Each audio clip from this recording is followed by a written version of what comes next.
Hello, it's me Waddles. Welcome to episode 4 of the City Build series. The series is now almost over.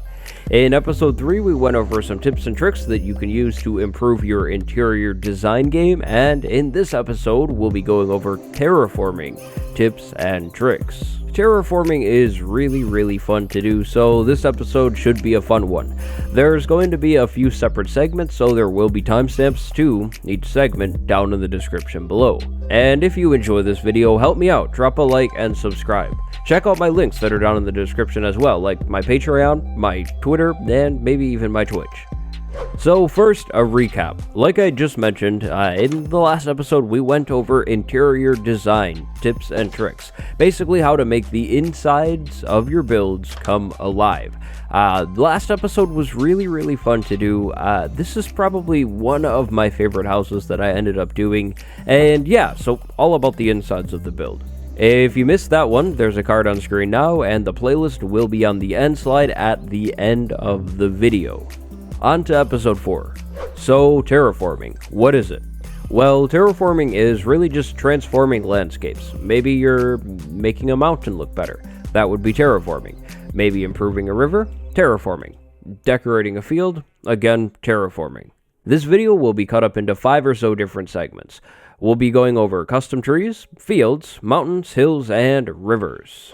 There's a little bit of different tips for each of these things because, they're all different, but really, overall, terraforming or good terraforming comes down to block palettes. We went over block palettes quite a bit in episode 1, but basically, to terraform things well, you'll need to pick some good blocks that blend well together and, of course, fit the job that you are trying to do. Terraforming is also all about variation. To properly terraform something, you want it to end up looking natural. And more often than not, nature is not a pattern, it's more of a randomization thing. And one more general tip before we get into a specific topic. When properly terraforming, you will get more from just a little. Look at this clump of rose bushes. That looks pretty terrible. To properly terraform, don't spam things.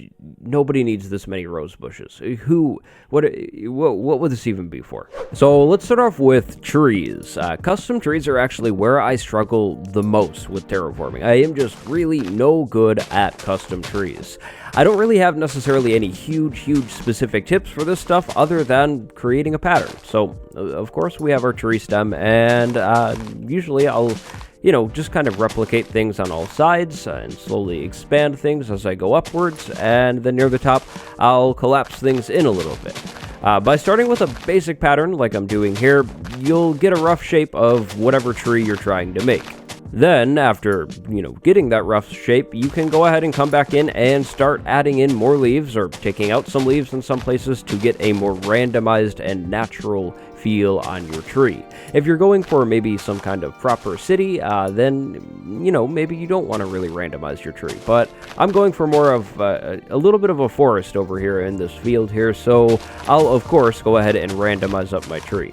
Feel free to use really as many leaves as you need, but try and keep things looking natural. Now, of course, this is a much smaller tree than, some of the crazy giant trees, but I usually like these small trees. But this trunk looks a little lame, so maybe we'll try and bend the trunk just a little bit, and it needs a little more connection, so we'll do something like that.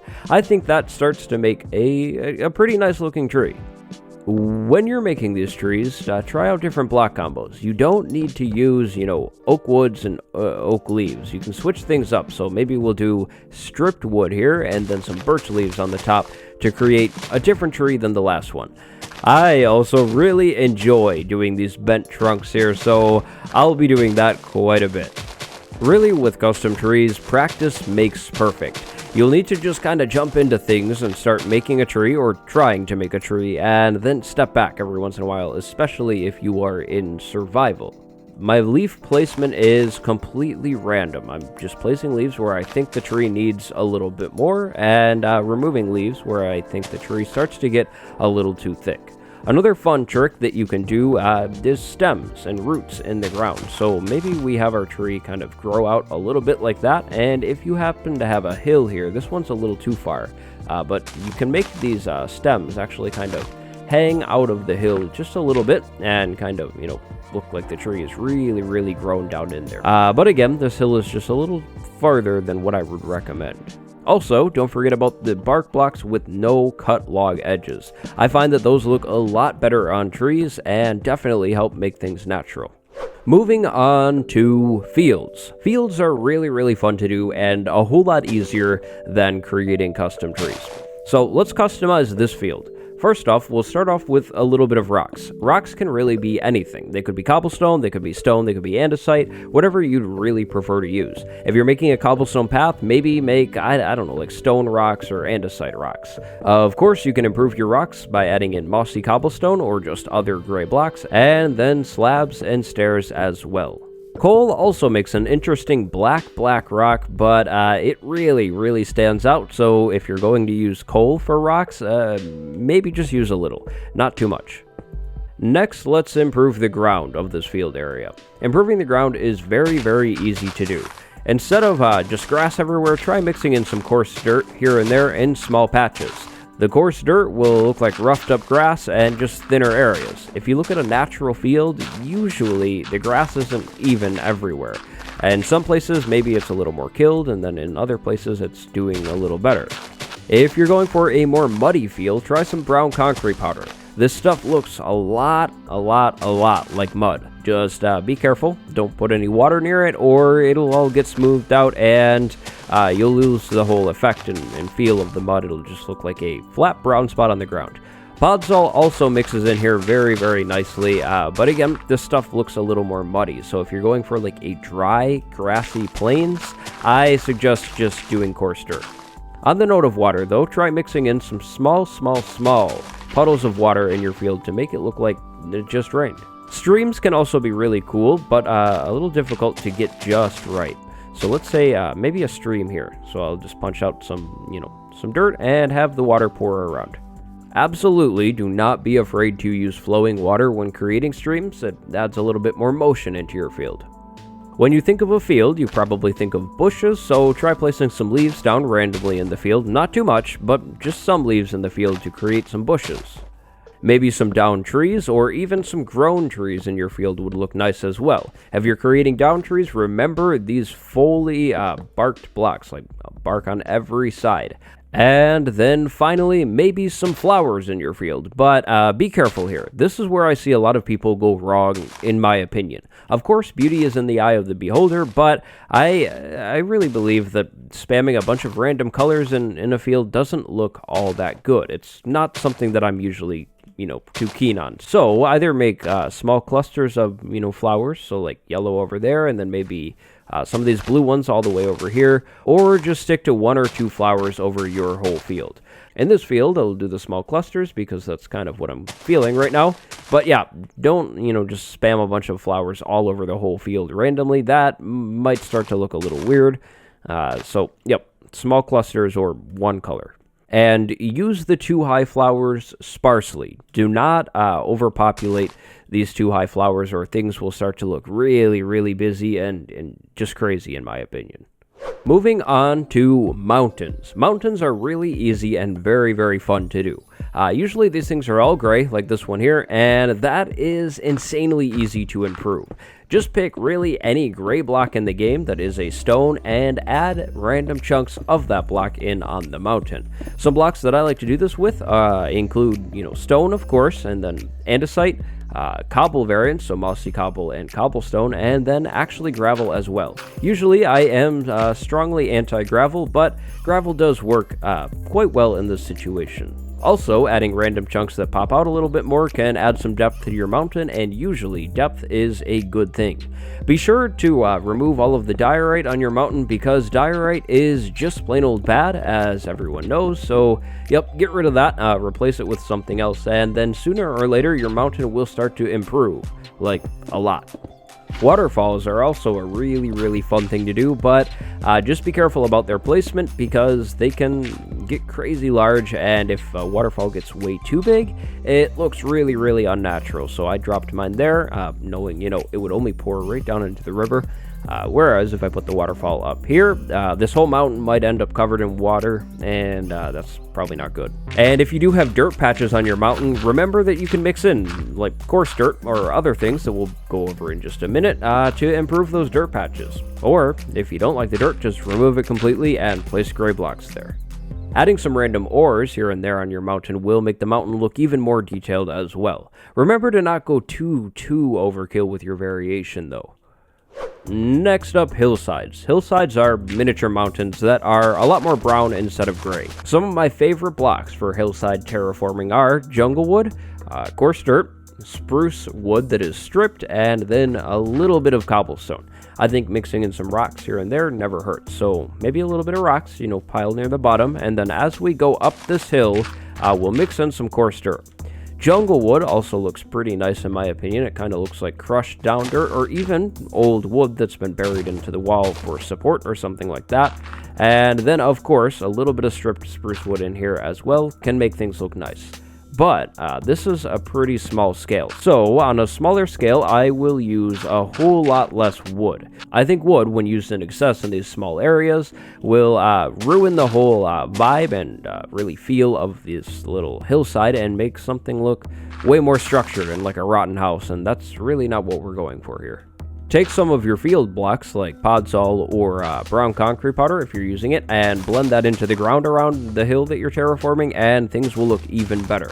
With most of these terraforming things, you will need to do the whole area around the thing that you're terraforming. If I just did this hill and then walked away, left this field empty, things would look really weird. We have this, nicer hill and then an empty field that just doesn't make sense. So you will need to go all out and do, pretty much everything if you want everything to start to look really nice. And when doing hillsides, you don't really need to keep that natural, smooth slope. Go ahead and make things more steep because you probably won't be climbing it anyway. So take out some blocks and switch them around. Basically, make it more raw and more natural and less fun to climb. And finally, our final section of the video has to do with rivers. Well, rivers, lakes, oceans, just water in general. First off, the blocks that I like to use. I love to use mossy cobble and cobblestone as rocks, that are buried under the water, and then sand and coarse dirt because they look nice in the water, and gravel as well sometimes, but not so much here.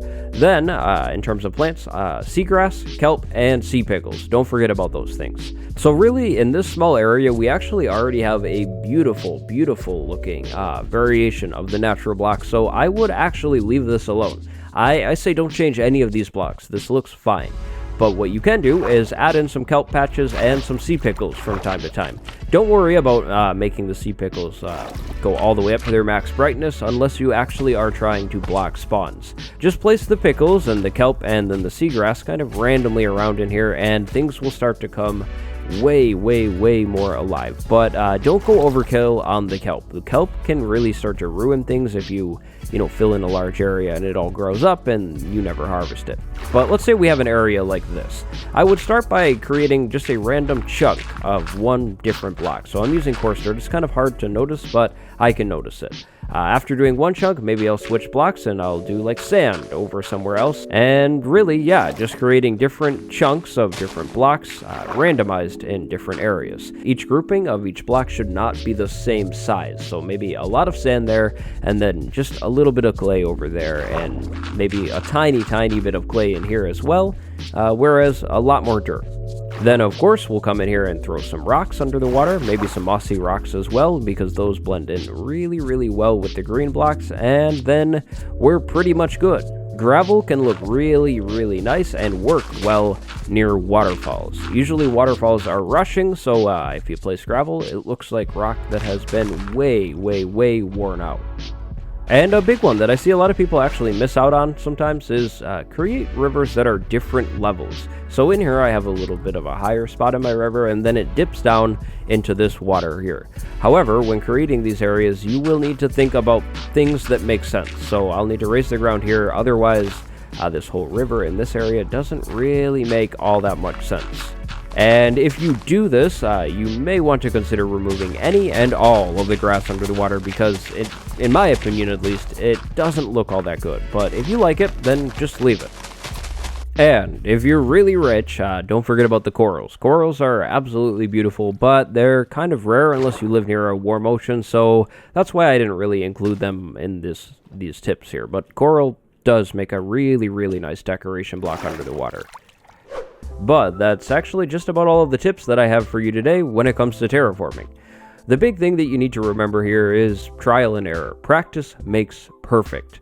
Test things out, and you'll find that some things don't work, but other things do. Remember that you can get a lot more done with just a little bit of blocks. In this field here, instead of spamming lilacs, I just have a few placed here and there, and that makes things look a whole lot more natural and a whole lot more nice. But remember, beauty is in the eye of the beholder. If you like how something looks, then it's probably perfect. This has been episode 4 of our City Build series. On the end slide, in just a few moments, I will have the playlist so you can check out all of the other videos that we've done so far in this series. Keep your eyes out for episode 5 that will be coming soon. My name is Waddles. If you enjoyed the video, drop a like and subscribe.